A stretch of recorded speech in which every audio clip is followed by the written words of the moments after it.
Cookery சேனலை பார்த்து யார் வேணாலும் சமையல் பண்ணலாம். ஆனா சுவையான சமையல் பண்றது எப்படி? நான் இதயம் நல்லெண்ணெயில சமையல் பண்றேன். ஆஹா ஓஹோன்னு பாராட்டுறாங்க. நீங்களும் இதயம் நல்லெண்ணெயில சமையல் பண்ணுங்க, பாராட்ட வாங்குங்க. தினம் தோறும் வாங்குவே இதயம் இதயம். அண்ணா, நம்முடைய உள்துறை அமைச்சர் அமித்ஷா அவர்கள் இன்று ஒரு செய்தி நிறுவனத்துக்கு காலைல பேட்டி கொடுக்கும் பொழுது சில கருத்துக்களை முன் வச்சாங்க. அதை பற்றி நீங்கள் கேள்வி கேட்டிருக்கீங்கன்னா இன்னும் கொஞ்சம் விலாவரியாக பேசுவாங்கண்ணா. ஆனால் அந்த 130வது திருத்தம் அரசியலமைப்பு சட்டத்திற்கு இந்த திருத்தம் எதற்காக நாம் கொண்டு வருகின்றோம் என்றால், இன்னைக்கு பப்ளிக் சர்வெண்ட் அப்படிங்கிற வார்த்தை யாருக்கு பொருந்தும்னாங்கன்னா, குரூப் டி சிவில் சர்வெண்ட்ல இருந்து பிரதம மந்திரி வரை எல்லோருமே பப்ளிக் சர்வெண்ட் தான். ஏன்னா மக்களுடைய வரி பணத்தில் அவங்களுக்கு சம்பளம் வருது. இன்னைக்கு group D, group C, group B, group A இந்த 4 குரூப்பில் இருக்கக்கூடிய அரசு அதிகாரிகள் ஒரு தவறு செய்து கைது செய்யப்படும் பொழுது ஒரு குறிப்பிட்ட நாட்களுக்கு பிறகு அந்த பணியிலிருந்து அவர்கள் நீக்கப்படுகின்றார்கள். அந்த பணியில் அவங்க இருக்க முடியாது. இது அரசு பணியில் இருக்கக்கூடிய ஒரு சார்பு இருக்கக்கூடிய சகோதர சகோதரிகளுக்கு இது பொருந்தது.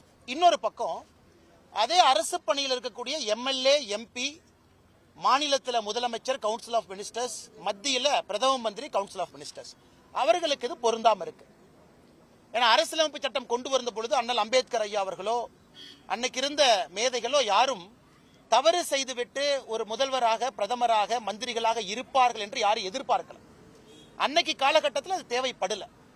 இன்னைக்கு நாம் இந்த 130வது அரசியலமைப்பு திருத்த சட்டத்தின் மூலமாக பப்ளிக் சர்வெண்ட் அப்படிங்கிற கேட்டகரியில எல்லாத்தையும் கொண்டு வரோம். எல்லோருக்கும் இது பொருந்தும்.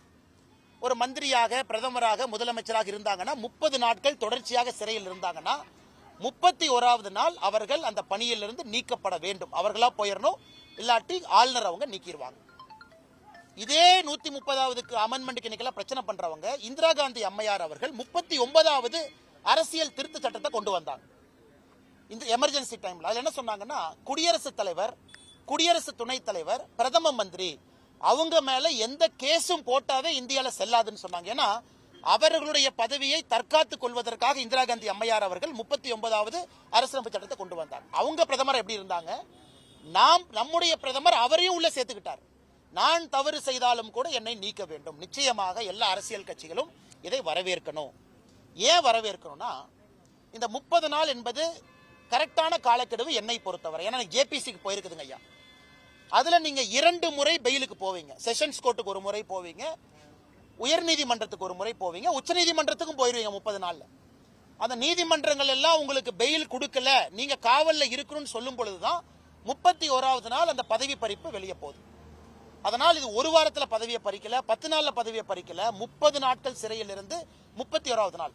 இன்னைக்கு நம்முடைய தமிழகத்தினுடைய முதலமைச்சர் மாண்புமிகு ஐயா ஸ்டாலின் அவர்கள் இதை எதிர்க்கிறாங்கன்னா அவர் நீதிமன்றத்தின் மீது நம்பிக்கை இழந்து விட்டதாக அர்த்தமா? அவர் சொல்லணும். கைது பண்றது யாரோ பண்றாங்க, மாநில அரசு சார்ந்த ஒரு அமைப்போ, மத்திய அரசு சார்ந்த அமைப்போ, அல்லது நடுநிலையாக இருக்கக்கூடிய அமைப்போ கைது பண்றாங்க. கைது செய்யப்பட்ட பிறகு நீதிமன்றத்தை பொறுத்தவரை நடுநிலைமை தான். இன்னைக்கு நம்ம யாரு மேல குற்றம் சுமத்தினாலும் கூட நீதிமன்றம் நடுநிலைமையா தான் இருக்கு. அதனால் முதலமைச்சர் ஐயா மு.க. ஸ்டாலின் அவர்கள் நீதிமன்றத்தையும் அவமதிக்கிறாரா? அதனால் 130வது அரசியலமைப்பு சட்டம் என்பது இன்னைக்கு ஜாயிண்ட் பார்லிமெண்டரி கமிட்டிக்கு போயிருக்கு.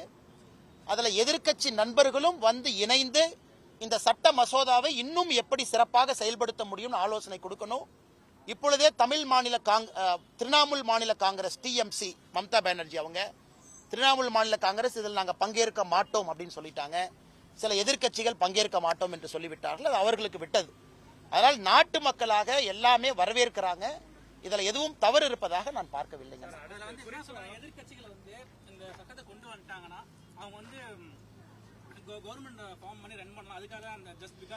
அண்ணே, தொடர்ச்சியாக பாரதிய ஜனதா கட்சி நாங்களே ஆட்சியில் இருப்பதாக நாங்கள் சொல்லவில்லையே.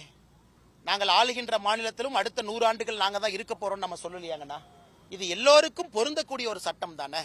பிரதமர் என்கின்ற வார்த்தையை பயன்படுத்தி இருக்கிறோம், முதலமைச்சர் என்கின்ற வார்த்தையை நம்முடைய அரசு பயன்படுத்தி இருக்கிறது, கவுன்சில் ஆஃப் மினிஸ்டர்ஸ் என்று பயன்படுத்தி இருக்கின்றோம். எல்லோருக்கும் பொதுவான சட்டம் தான். நாங்க நாளைக்கு ஆட்சியை இழந்து விட்டால் எதிர்க்கட்சி நண்பர்கள் எங்க மேல அதை தவறாக பயன்படுத்துவார்கள், அதை பத்திலாம் நாங்க யோசிக்கலீங்கண்ணா. நாட்டு மக்களுடைய நன்மைக்காக எல்லோருக்கும் பொதுவான அரசியலமைப்பு சட்டம் 130வது சட்ட திருத்தத்தை கொண்டு வர்றோம். நாங்கள் பயப்படலையே. நாங்கள் ஆளுகின்ற மாநிலத்திலும் பயப்படல, எதிர்க்கட்சியாக இருக்கக்கூடிய மாநிலத்திலும் பயப்படல. அப்படி இருக்கும் பொழுது இன்னைக்கு ஆளுகின்ற சில முதலமைச்சர்கள் எதற்காக பயப்படுகின்றார்கள்? இன்னைக்கு நம்முடைய முதலமைச்சர் அவர்கள் செந்தில் பாலாஜி அவங்க ஒரு கேஸ் எடுத்துக்கலாங்கண்ணா. சிறையில கண்டினியூடஸ் மினிஸ்டர் யாரு சொல்லி நீக்கினாங்க? உச்ச நீதிமன்றம் என்ன சொன்னாங்க? நீங்க இவரை அமைச்சராக நீக்கவில்லை என்றால் கடும் விளைவுகளை சந்திப்பீங்க. அதுக்கும் நீக்கல. 21 நாள்ல நீக்கலினா பிரச்சனை வரும். அதன் பிறகுதான் நீக்கினாங்க. அதனால இன்னைக்கு உச்ச நீதிமன்றமே சில அமைச்சர்கள் விஷயத்துல ஜெயிலிலிருந்து சில மனிதர்கள் அமைச்சர்களாக ஆபீஸ் ஃபைல் எல்லாம் பாக்குறாங்க. இது டெல்லியில் நடந்துச்சு. அமித்ஷாஜி அவர்கள் பாராளுமன்றத்தில் குற்றம் சாட்டி இருக்கிறாங்க. அரவிந்த் கெஜ்ரிவால் அவங்க விஷயத்துல டெல்லியில் நடந்துச்சு. அதனால் இன்னைக்கு மாண்புமிகு நம்முடைய முதலமைச்சரோ வேறு ஒரு முதலமைச்சரோ குற்றம் சாட்டுறாங்கன்னா அது தவறான குற்றச்சாட்டு மட்டும்தான். இது பொதுப்படையாக எல்லோருக்கும் பொருந்தும். நாங்க இன்னைக்கு ஆளுங்கட்சியா இருக்கிறோம், அதனால தைரியமா கொண்டு வர்றோம், அதெல்லாம் இல்லை. யார் இருந்தாலும் எல்லோருக்கும் பொருந்த வேண்டும் என்றுதான் இதை கொண்டு வந்திருக்கின்றோம்.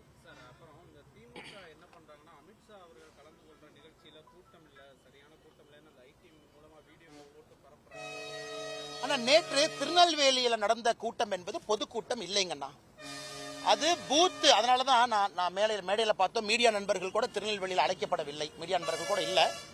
அதை உள்துறை அமைச்சர் சொன்னாங்க, அடுத்த முறை மீடியா எல்லாம் இருக்கணும் எல்லா கூட்டத்துக்கும். ஸோ நாம் என்ன யோசிச்சோம், நம்ம தலைவர்கள் என்ன யோசிச்சாங்கன்னா, இது பூத் கமிட்டி கூட்டம் மட்டும்தான், உள்ளரங்கில் வைக்க வேண்டிய கூட்டம். இது வர்றவங்களுக்கு சேர் போட்டானா, அவ்வளவு பெரிய உள்ளரங்கு இல்லாதனால பொதுவெளியில வச்சிருக்கோம். இது பாரதிய ஜனதா கட்சியில அழைக்கப்பட்டவர்கள் மட்டும்தான் வரணும். இந்த பூத்து, இந்த சட்டமன்றம் அவங்க வரலைன்னா அந்த சேர் எம்டியா தான் போகும். அதனால இது பொதுக்கூட்டம் கிடையாது. இது பூத் கமிட்டி முகவர்கள் கூட்டம். தலைவர்களுக்கும் பூத் கமிட்டி உறுப்பினர்கள் தான். சில பேர் வீடியோல காட்டுனீங்க, வயசான ஒரு அம்மா வந்தாங்க, அவங்க வந்தாங்க, இவங்க வந்தாங்கலாம் காட்டுனீங்க. ஆனா இவ்வளவு பெரிய கூட்டம் நடக்கும்போது 50 பேரோ 100 பேரோ தவறி வரலாம், தப்பு தவறி வரலாங்கண்ணா. எங்களுடைய நோக்கம் என்னன்னா 99.95% பூத்துல வேலை பார்க்கக்கூடிய காரியகர்த்தர்கள் வரணும். ஏன்னா பெரிய பெரிய தலைவர்களே பார்த்தீங்கன்னா முன்னிருக்கையில தான் அமர்ந்திருந்தாங்க, மேல அமர வைக்கல. நம்முடைய பொதுச் செயலாளர்கள் பாதி பேர் முன்னிருக்கையில தான் இருந்தாங்க.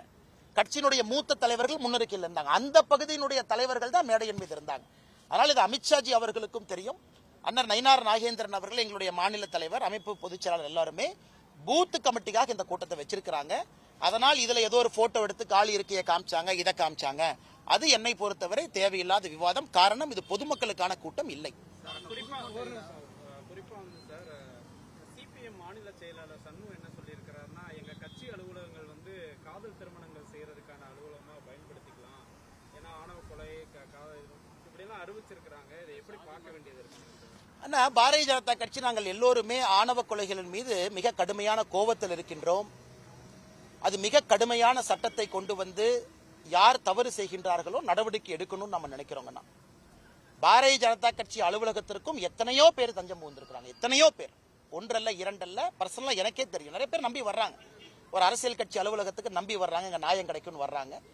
நாம சில இடத்துல தந்தை தாயை கூப்பிட்டு சொல்றோம், சில இடத்துல பக்கத்துல இருக்கக்கூடிய இன்ஸ்பெக்டர் கூப்பிட்டு சொல்றோம், நீங்க நியாயமான முறையில் அதை பண்ணுங்க அப்படின்னு. அதனால் இதை ஒரு பெருமையாக எங்கள் கட்சி மட்டும்தான் நாங்க செய்யறோம். ஒரு கட்சி அலுவலகம்னா எல்லோருக்கும் பொதுவானது, எல்லா ஜாதிக்கும் பொதுவானது, எல்லா மதத்துக்கும் பொதுவானது. அந்த கட்சி அலுவலகத்துக்கு யாரும் வேண்டுமானாலும் நம்பி வரலாம். நாங்கள் இதை வரவேற்கிறோம். பாரதிய ஜனதா கட்சி அலுவலகத்துக்கு நாளைக்கு யாராச்சும் வர்றீங்களா, தயவு செஞ்சு வாங்க, நாங்க நியாயமா நடந்து கொள்வோம், அதுல எந்த மாற்று கருத்து இல்லைங்கன்னா நியாயமாக நடந்து கொண்டிருக்கின்றோம். ஆனா கட்சி அலுவலகத்துக்கு வருவதை விட இது சமுதாயத்தில் இருக்கக்கூடிய ஒரு புற்றுநோய் மாதிரி இருக்கக்கூடிய பிரச்சனை, புற்றுநோய் பிரச்சனை. கடந்த 200-300 வருஷமாக இந்த ஜாதி என்பது மேல கீழே போய் போய் போய் எனக்கு புற்றுநோய் மாதிரி உள்ள உடம்பு அரிக்குது. இது இந்து சமுதாயத்தினுடைய மிகப்பெரிய பிரச்சனையே அந்த ஜாதி பிரச்சனை தான். இன்னைக்கு இந்து சமுதாயத்தினுடைய மிகப்பெரிய பிரச்சனை. நாம் எல்லாரும் சமம் என்று சொன்னாலும் கூட சில இடத்துல மேல் ஜாதி கீழ் ஜாதி என்கின்ற மனோநிலை இருக்கு. அதுல வரக்கூடிய பிரச்சனை, பள்ளிகள்ல பாடத்திட்டங்களை சரி பண்ணணும், பள்ளிக்கூடத்துல சரி பண்ணணும், அரசுகள் முன்மாதிரியாக நடந்து கொள்ளணும், கடுமையான சட்டங்கள் கொண்டு வரணும். 18 வயசுக்கு கீழே யாராவது ஒருவர் ஜாதியை வைத்து கொலை செய்தாலும் கூட என்னை பொறுத்தவரை மைனராக அவங்களை கன்சிடர் பண்ணக்கூடாது. ஏன்னா நம்ம சில மர்டர் கேஸுக்கு பார்த்தீங்கன்னா 18 வயசு கீழே இருந்தா மைனர்னு சொல்றது இல்லை, அவங்களுக்கு நம்ம பனிஷ் பண்றோம். அதனால் 16 வயது 17 வயது நான் ஜாதிக்காக ஆணவ படுகொலை செஞ்சேன், ஆனா நான் ஜுவனையில தான் இருப்பேன், நான் 3 மாசம் போயிட்டு வெளியே வந்துருவேன், நான் சிறுவர் சீர்திருத்த பள்ளிக்கு போவேன், அதை ஏற்றுக்கொள்ள கூடாது. அதனால் தமிழக அரசு எங்களை பொறுத்தவரை ஒரு கடுமையான ஆணவ கொலைகளுக்கு எதிரான சட்டத்தை கொண்டு வாங்க. அதுல இந்த 18 வயசு 16 17 இந்த வயசையும் கூட மைனர் மேஜர் என்கின்ற வரைமுறையை தகுடுபொடியாக்கி அவர்களையும் மேஜரா கொண்டு வந்தா மட்டும்தான். ஏன்னா ஜாதி வன்மம் இன்னைக்கு 16 17 வயசுல நான் பாக்குறேன். பள்ளிக்கூடத்துல ஒரு மாதிரி கயிறு கட்டிட்டு போறாங்க, அங்க பாக்குறோம். பள்ளிக்கூடத்துல அருவாள் கலாச்சாரத்தை பார்க்கிறோம். பள்ளிக்கூடத்துல ஜாதியை வச்சு குரூப் ஃபார்ம் பண்றாங்க. இது எல்லாம் கூட இன்னைக்கு நாம திராவிட மாடல் ஆட்சி, திராவிட ஆட்சின்னு சொல்றோம். ஜாதியை ஒழிப்பதற்காக திராவிட மூவ்மெண்ட் வந்துச்சுன்னு சொல்றோம். அப்ப 2025லும் இந்த பிரச்சனை இருக்குன்னா அது தோற்று விட்டதாகத்தான் அர்த்தம்.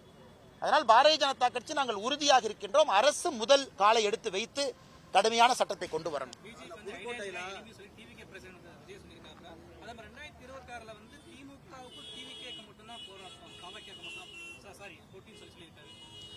அப்புறம் விஜய் அவங்க சொல்லினா அப்புறம் விஜய் நீங்க மதிக்க மாட்டீங்கல்ல. ஆக்டர் விஜய் அவர்கள், அரசியல் தலைவர் விஜய் அவர்கள் இன்னைக்கு அவங்க போட்டி திராவிட முன்னேற்ற கழகத்துக்கும் தமிழக வெற்றி கழகம் சொல்லினா அப்புறம் நீங்க மதிக்க மாட்டீங்க. அப்புறம் எதுக்கு அரசியல் கட்சி ஆரம்பிச்சீங்க, அப்புறம் எதுக்கு மாநாடு போடுறீங்க. அதனால எல்லா அரசியல் கட்சி தலைவர்களும் இது சொல்வது இயல்புதான். மக்களுக்கு தெரியும் இன்னைக்கு போட்டி என்பது தேசிய ஜனநாயக கூட்டணி 2026 ஹரியானைக்கு ஆட்சிக்கு வருவதற்கு தயாராகி விட்டது மக்கள் மனசுல. என்னை பொறுத்தவரை இன்னும் வாக்குப்பெட்டியில மக்கள் எல்லாம் ஓட்டு போட்டு அது எண்ணிக்கை முடிந்து அதிகாரப்பூர்வமாக மக்கள் சொல்லணும். மக்களுடைய மனதில் தேசிய ஜனநாயக கூட்டணி வந்துருச்சு. அதனால விஜய் அவர்கள் கடுமையா முயற்சி செய்யட்டும். அவருக்கு என்னுடைய வாழ்த்துக்கள். நல்ல சண்டை நல்லதுதாங்கண்ணா. எல்லாரும் சண்டை போடணும், மக்கள் முன்னாடி போய் நிக்கணும், நல்ல தலைவர்களை மக்கள் தேர்ந்தெடுக்கணும். அவருடைய கட்சி வளர்ச்சிக்காக சகோதரர் விஜய் அவங்க சொல்றாங்க, சொல்வதில் தவறு ஒன்றும் இல்லை. அவங்க கட்சி அதுக்கு தாங்க நடத்துறாங்க. 2வது 3வது வருவதற்காக கட்சி நடத்துறாங்க.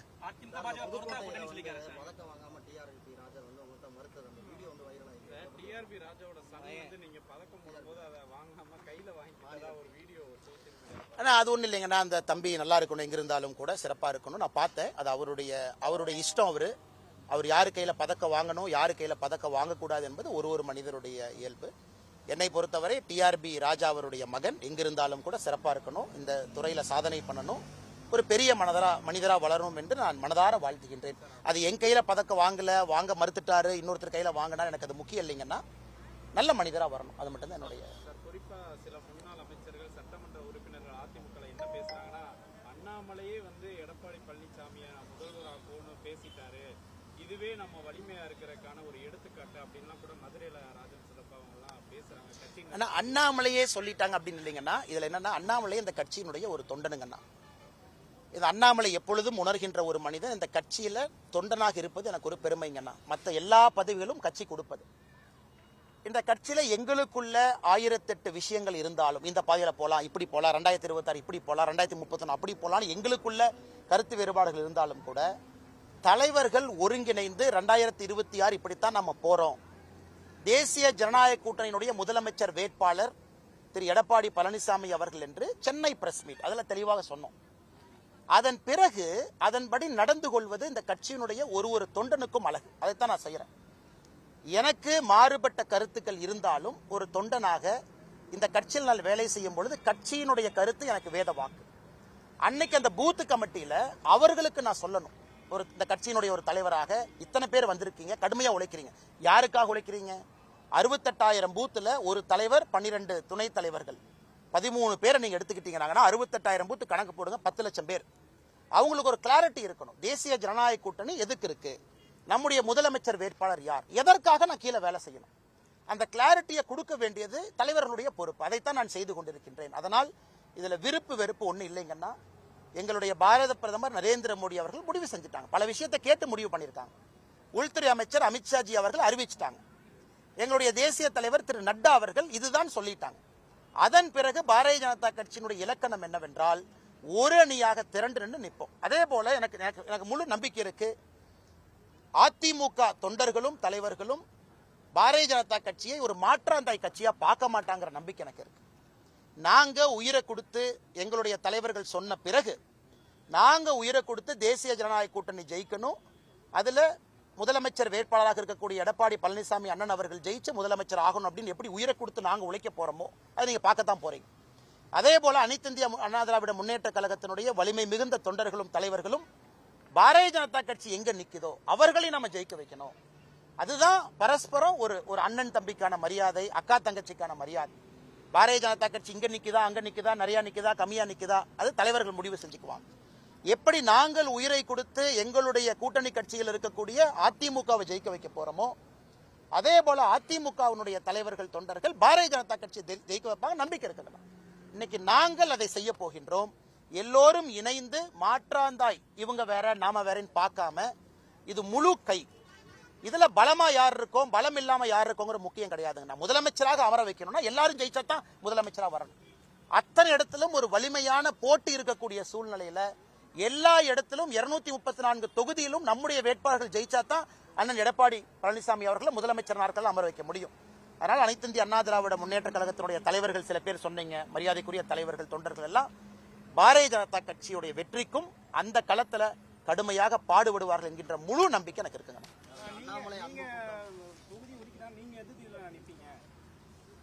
எங்க வேணாலும் நிக்கலாங்கண்ணா. மதுரை கிழக்கு, மதுரை மேற்கு, மதுரை எல்லாம் அப்படிங்கிறாங்க. நமக்கு அப்படி இல்லைன்னா கூட ஏதோ ஒரு தொகுதி மக்களுடைய அன்பு, மக்களுடைய மனசில் நம்ம இருக்கத்தான் போறோம். அது நம்முடைய கட்சியும் எல்லாம் சேர்ந்து முடிவு பண்ண போறாங்க. சொல்ற இடத்துல நிக்க போறோங்கன்னா, அல்லது நிக்க வேண்டாம் எலெக்ஷன் வேலை செய்யணும் அதையும் செய்ய போறோம், இல்ல எலெக்ஷனுக்கு இந்த வேலை செய்யணும் அதையும் செய்ய போறோம். என்னை பொறுத்தவரை நான் ஏற்கனவே சொல்லிட்டேன் பாருங்க, நான் தொண்டன். 2026 கட்சி சொல்வதை செய்வது மட்டும் என் வேலை. நான் இன்னைக்கு ஸ்டேஜில் பேசினேன் பாருங்கண்ணா. அதாவது ஒரு தலைவனாக வர வேண்டும் என்றால் அந்த தலைவனுக்கு தொண்டனாக எப்படி இருக்க வேண்டும் என்கின்ற பக்குவம் வேணும். தொண்டனாகவும் நான் இருக்கணும்னு ஆசை. அதே நேரத்தில் அந்த கட்சி தலைவர் என்கின்ற பொறுப்பை கொடுத்திருக்கு. அந்த பொறுப்புக்கு மரியாதை தகுந்தாற் போல் நான் நடந்து கொள்ள வேண்டும் என்பதும் என்னுடைய கடமை. இரண்டையும் நான் செய்யணுங்கண்ணா. பல பேர் தொடங்குறாங்கண்ணா. இது என்னன்னா புதுசா ஆரம்பிக்கிறாங்க. எல்லோருக்கும் நான் வேண்டிக் கொள்வது என்னன்னா, அண்ணே எல்லோருக்கும் சொல்ற அந்த கையில பெச்சை குத்தாதீங்க, அது நம்ம கட்சி கலாச்சாரம் இல்லை. ஒரு தலைவனை அடையாளப்படுத்தாதீங்க, நம்ம கட்சி கலாச்சாரம் இல்லை. நாம் எல்லோருமே ஒரு அன்பின் இலக்கணமா இருக்கும். டெல்லியிலிருந்து ஒருத்தவங்க, அண்ணே நாங்கள் டெல்லியில் இருக்கக்கூடிய தமிழர்களுக்கு நாங்கள் ஒருங்கிணைந்து செயல்பட விரும்புகின்றோம், இந்த மாதிரி ஏதோ ஆரம்பிக்கிறோம். நாங்கள் எங்கேயும் என் பேர் போடாதீங்க, போட்டோ போடாதீங்க, சமூக இயக்கமா நீங்க உங்க அம்மா பேரில் நடத்துங்க. அதை கேட்டும் சில பேர் போட்டோ போடுறாங்க, பேர் போடுறாங்க. எதாக இருந்தாலும் கூட நல்லதுக்காக இருக்கட்டும். நம்மனால கட்சிக்கோ ஒரு பொதுமக்களுக்கோ கெட்டது நடந்துருச்சுன்னு வர வேண்டாம். அதனால் யார் எங்கே ஆரம்பித்தாலும் நல்லது செய்யுங்க, மக்களுக்கு நல்லது நடக்கும். மேடம்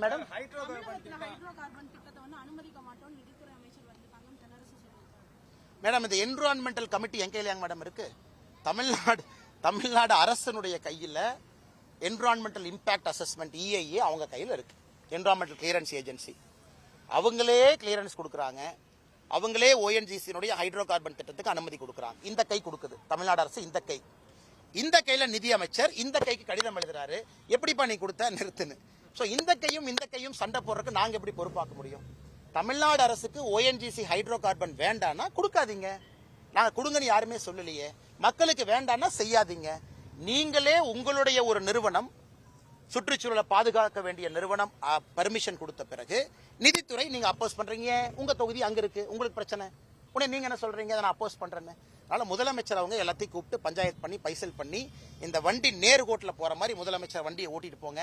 லெப்ட்ல ஒரு வண்டி இருக்கிறாங்க, ரைட்ல ஒன்று இருக்கிறாங்க. இதுக்கும் பாரதிய ஜனதா கட்சிக்கும் மத்திய அரசுக்கும் சம்பந்தம் இல்லை. ONGC ஒரு மத்தியில் இருக்கக்கூடிய நிறுவனம். அந்தந்த மாநில அரசுகள் முடிவு செய்ய வேண்டும் எங்க அனுமதி கொடுக்கணும், எங்க அனுமதி கொடுக்க கூடாது. நன்றி அண்ணா.